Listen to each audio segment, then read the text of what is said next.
Assalamualaikum warahmatullahi wabarakatuh. Selamat pagi semuanya. Pertama-tama marilah kita panjatkan puji dan syukur kepada Allah Subhanahu wa taala karena telah memberikan rahmat, kesehatan dan keselamatan bagi kita semua. Adapun topik yang akan kami sampaikan adalah konsep dasar dan dasar hukum menentukan awal bulan Komariah. Perkenalkan, nama saya Nadinda Putri Dewi yang akan bertugas menjadi moderator pada hari ini. Saya akan membimbing jalannya diskusi ini. Adapun anggota kelompok saya adalah yang nomor 1 ada Ida Roshita Anggraini, yang kedua ada Ervianto Aulia Dwitama, yang ketiga ada Ivanami Diva Malavasya, dan saya sendiri Nadinda Putri Dewi, dan berikutnya ada Dewi Purnamasari.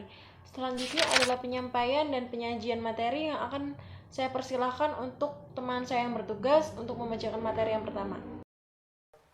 Perkenalkan, nama saya Ivanami Diva Malavasya. Saya akan menjelaskan pengertian awal bulan Komariah. Penanggalan adalah sistem satuan-satuan ukur waktu yang digunakan untuk mencatat peristiwa-peristiwa yang penting, baik mengenai kehidupan manusia itu sendiri atau kejadian alam di lingkungan. Pada garis besarnya ada dua macam sistem penanggalan, yaitu yang didasarkan pada peredaran bumi mengelilingi matahari dikenal sebagai sistem Samsiah, dan yang didasarkan pada peredaran bulan mengelilingi bumi dikenal dengan sistem Komariah. Dan tahun Chandra. Tahun Samsiah dan tahun Komariah sama-sama terdiri dari 12 tahun. Bulan-bulan dalam perhitungan tahun Samsiah terdiri dari 30 atau 31 hari. Kecuali bulan Februari yang hanya terdiri dari 28 hari pada tahun pendek dan 29 hari pada tahun panjang. Sedangkan bulan-bulan dalam perhitungan tahun Komariah hanya terdiri dari 29 atau 30 hari. Tidak pernah lebih atau kurang lamanya satu bulan Komariah didasarkan kepada waktu yang berselang antara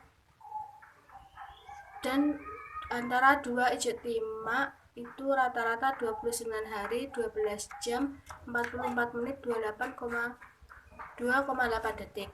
Ukuran waktu tersebut disebut satu periode bulan sinodis. Satu periode bulan sinodis bukanlah waktu yang diperlukan oleh bulan dalam mengelilingi bumi satu kali putaran penuh, melainkan waktu yang berselang antara dua posisi sama yang dibuat oleh bumi, bulan dan matahari. Waktu tersebut lebih panjang dari waktu yang diperlukan oleh bulan dalam mengelilingi bumi sekali putaran penuh. Waktu yang digunakan oleh bulan dalam mengelilingi bumi satu kali putaran penuh disebut satu periode zodiakus, yaitu 27 hari, 7 jam, 43 menit, 11,5 detik. Selanjutnya, dasar hukum penetapan awal bulan Komariah. A. Dari Al-Quran. Yang pertama, surat Al-Baqarah ayat 185. Syahrul Ramadan alladzi unzila fihil Al-Qur'anu hudan linnasi wa bayyinati minal huda wal furqan. Faman syahida minkum syahra falyasumhu wa man kana maridun ala safarin faidatun min ayyamin ukhra yuridullahu bikumul yusra wala yuridu bikumul musra walitukmilu iddata walitukabbiru Allah ala ma hadakum wala'allakum tashkurun. Artinya, beberapa hari yang ditentukan itu ialah bulan Ramadan, bulan yang di dalamnya diturunkan atau permulaan Al-Quran sebagai petunjuk bagi manusia dan penjelasan-penjelasan mengenai petunjuk itu dan pembeda antara yang hak dan yang batil. Karena itu, barang siapa di antara kamu hadir di negeri tempat tinggalnya di bulan itu, maka hendaklah ia berpuasa pada bulan itu. Dan barang siapa sakit atau dalam perjalanan lalu ia berbuka, maka wajiblah baginya berpuasa sebanyak hari yang ditinggalkannya itu. Pada hari-hari yang lain Allah menghendaki kemudahan bagimu dan tidak menghendaki kesukaran bagimu.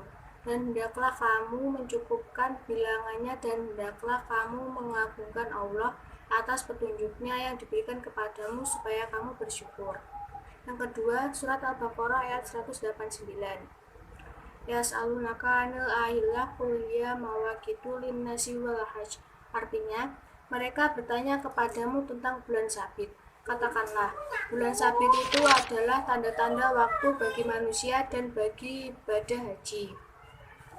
Selanjutnya, surat At-Taubah ayat 36.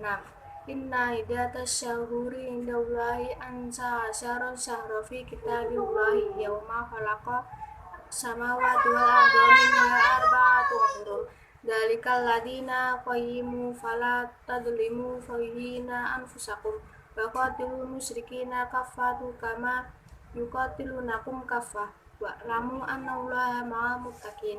Artinya, sesungguhnya bilangan bulan pada sisi Allah adalah 12 bulan. Dalam ketetapan Allah di waktu itu Dia menciptakan langit dan bumi. Di antaranya 4 bulan haram, itulah ketetapan agama yang lurus. Maka janganlah kamu menganiaya diri kamu dalam bulan yang 4 itu. Dan perangilah kaum musyrikin itu. Dasar hukum dari hadis. Yang pertama, hadis riwayat Bukhari. Dari Ibnu Umar radhiyallahu anhu berkata, aku mendengar Rasulullah Shallallahu alaihi wasallam bersabda, apabila engkau sekalian melihatnya bulan saumlah, dan apabila engkau sekalian melihatnya bulan berbukalah, dan jika awan menutupi kalian maka pikirkanlah. Hadis riwayat Bukhari. Kedua, hadis dari Ibnu Umar. Dari Ibnu Umar dari Nabi Shallallahu alaihi wasallam bahwa sesungguhnya dia bersabda, sesungguhnya kami adalah umat yang bumi tidak biasa menulis dan menghitung bulan itu seperti ini, dan maksudnya 1 kali 29 hari dan 1 kali 30 hari. Hadis riwayat muttafaqun alaih. Macam-macam metode awal bulan Komariah dalam menetapkan waktu-waktu ibadah, termasuk di dalamnya tentang awal bulan Komariah, yakni dalam menetapkan jatuhnya awal bulan Ramadan, Syawal, dan Zulhijjah. Di kalangan ulama terdapat dua paham ekstrim yang seringkali berseberangan, yakni tentang penetapan dengan metode ru'yat dan metode hisab. 1. Metode ru'yat. Salah satu yang menentukan dan menetapkan awal Komariah adalah menggunakan metode ru'yat. Yang dimaksud adalah metode ru'yat hilal. Dalam kurun yang panjang, umat Islam menetapkan awal bulan dengan ru'yat. Apabila bulan sabit terlindung awan, maka bulan Komariah digenapkan dengan 30 hari, baik bulan Sya'ban maupun Ramadan. Mereka tetap berpegang pada hadis yang dipahami sebagai memerintahkan penggenapan bulan menjadi 30 hari. Di antara ulama yang tetap berpegang pada teks hadis tersebut adalah para ulama madhab, yaitu madhab Hanafi, madhab Maliki, madhab Syafi'i, dan madhab Hambali, mengatakan bahwa untuk penentuan awal bulan Hijriah wajib menggunakan metode ru'yat al-hilal.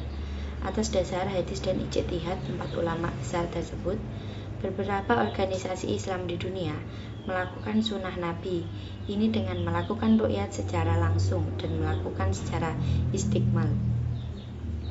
Paham metode ru'yat dalam menetapkan awal bulan Komariah dapat disimpulkan bahwa setiap akhir bulan berjalan setiap tanggal 29 sebagai berikut. Telah terjadi ijtima sebelum terbenam matahari. Yang kedua, saat matahari terbenam, hilal dapat terlihat dengan syarat ketinggian hilal tidak kurang atau minimal 2% di atas ufuk.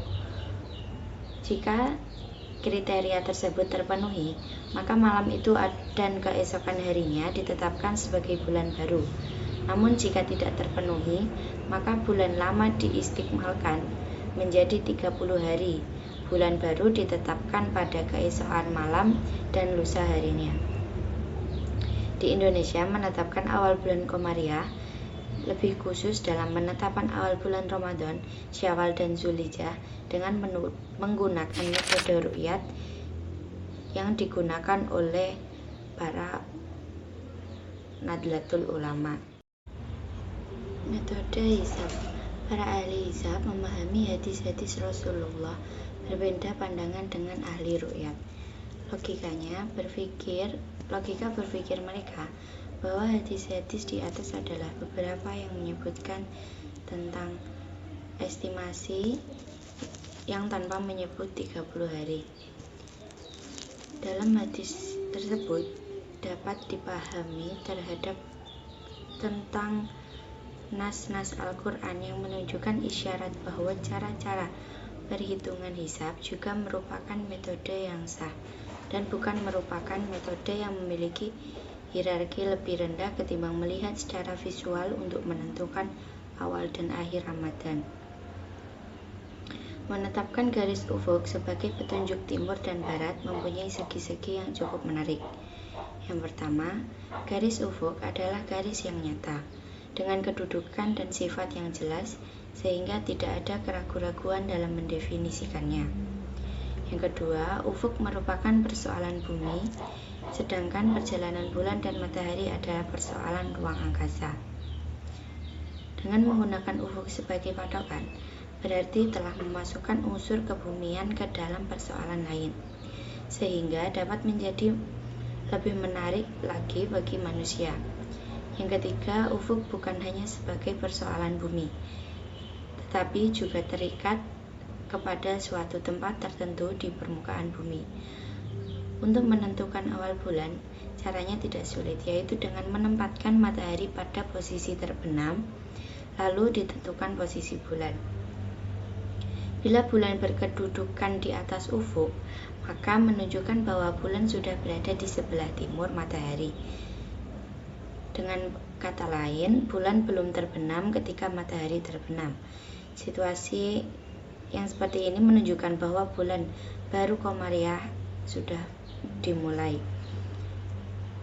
Berdasarkan uraian di atas, menurut metode hisab hakiki, untuk menghisab jatuhnya tanggal 1 bulan baru Qamariyah, dapat disimpulkan yang pertama yang harus dilakukan adalah menentukan telah terjadi ijtima sebelum terbenam matahari. Yang kedua, menetapkan matahari pada posisi terbenam, lalu ditentukan posisi bulan, apakah sudah berkedudukan di atas ufuk atau masih di bawahnya. Apabila sudah berkedudukan di atas ufuk, berarti sudah berada di sebelah timur garis ufuk dan sekaligus di sebelah timur matahari. Dalam istilah Muhammadiyah, hilal termasuk sudah wujud. Yang pertama, pengertian hilal. Irtifaul hilal adalah ketinggian dari bulan pada hari pertama bulan Qamariyah. Ketinggian hilal sangat mempengaruhi terhadap awal bulan Qamariyah.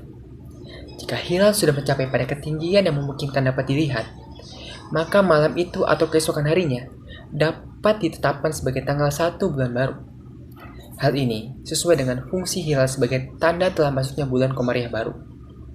Yang kedua, kriteria hilal dalam menentukan awal waktu bulan Qamariyah, yaitu A. Posisi ketinggian matahari, B. Posisi ketinggian hilal, C. Umur bulan saat matahari terbenam, dan D. Pencahayaan hilal. Yang ketiga, mencari nilai irtifaul hilal.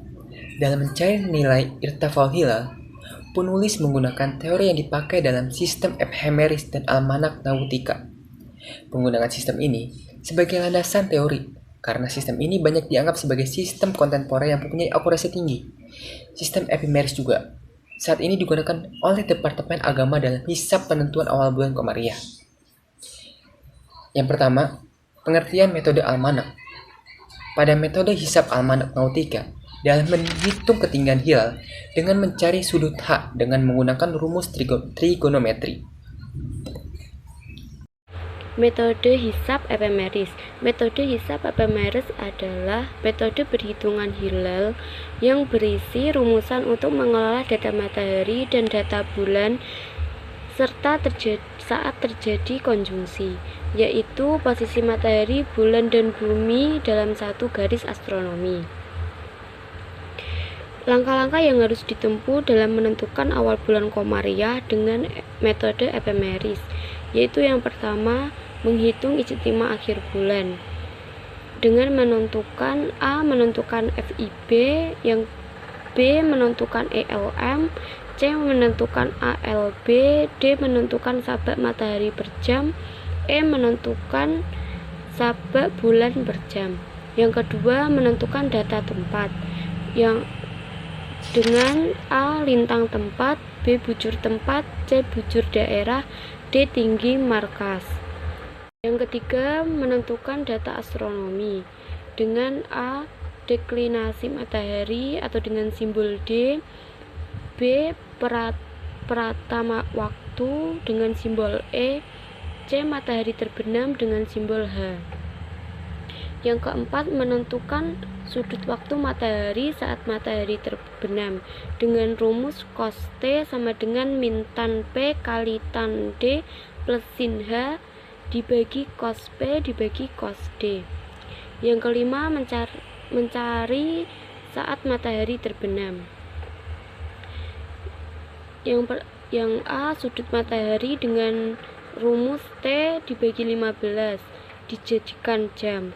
Yang B, kulminasi matahari 12 dikurang perata waktu dengan tanda E. Yang C, menyesuaikan dengan wita 120 derajat min bujur daerah. Yang D, selisih jam GMT dengan wita.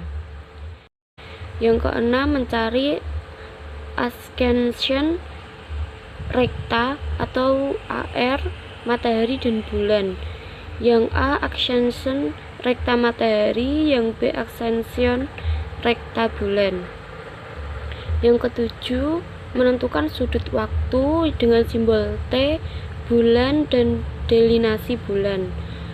A, T bulan sama dengan AR matahari min AR bulan plus T matahari. Yang B, deklinasi bulan. Yang kedelapan, menentukan tinggi hakiki hilal atau tinggi nyata hilal. Yang kesembilan, koreksi, min koreksi, koreksi atau tinggi hilal. Yang A, paralaks. B, semi diameter. Yang C, kerendahan ufuk. Yang D, refraksi. Yang ke-10, menentukan azimut matahari dan bulan.